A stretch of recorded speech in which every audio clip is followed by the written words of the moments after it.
ఇంగ్లాండ్తో జరుగుతున్న మూడో టెస్ట్ మ్యాచ్లో భారత జట్టు అద్భుత విజయాన్ని సాధించింది. పటిష్టమైన ఇంగ్లాండ్ జట్టును చిత్తు చేసి 4వ రోజునే మ్యాచ్ను ముగించేసింది.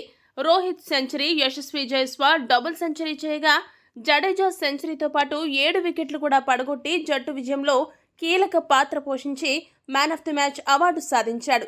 అవార్డు స్వీకరించే సమయంలో జడేజా మాట్లాడుతూ ఏమన్నాడంటే, నేను మొదటి రోజు బ్యాటింగ్ చేయడానికి వెళ్ళినప్పుడు జట్టు కష్టాల్లో ఉందన్న విషయాన్ని గ్రహించాను. రోహిత్ శర్మతో కలిసి చక్కటి భాగస్వామ్యం నెలకొల్పాలని అనుకున్నాను. నా బలాలను పోగు చేసుకుని అత్యుత్తమ ప్రదర్శన చేయాలని డిసైడ్ అయ్యాను. సున్నితంగా ఆలోచించాక నా ఆట నేను ఆడాలని అనుకున్నాను.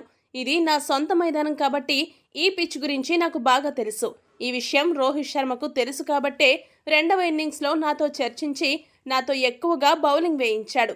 ఈ పిచ్ పై 4వ ఇన్నింగ్స్లో బంతి బాగా టర్న్ అవుతుంది. ఇక్కడ వికెట్లు తీయడం ఏమంత సులభం కాదు. దానికోసం చాలా శ్రమించాలి. బంతిని సరైన ప్రదేశాల్లో వేయాలి. అప్పుడే వికెట్లు తీయడం సాధ్యమవుతుంది. అలాగే బ్యాటింగ్ ఎలా చేయాలో కూడా ముందుగానే చెప్పాడు. దాంతోపాటు ఎప్పుడు ఇన్నింగ్స్ డిక్లేర్ చేయాలో కూడా ఒక ప్రణాళిక వేసుకున్నాడు. రోహిత్ శర్మ తీసుకున్న ఈ నిర్ణయాల కారణంగా మేము సులభంగా గెలవగలిగాం అని జడేజా చెప్పుకొచ్చాడు. ఈ వీడియో గనక మీకు నచ్చినట్టయితే లైక్, షేర్, కామెంట్ చేయండి. మరిన్ని స్పోర్ట్స్ అప్డేట్స్ కోసం మా ఛానల్ సబ్స్క్రైబ్ చేసుకోండి.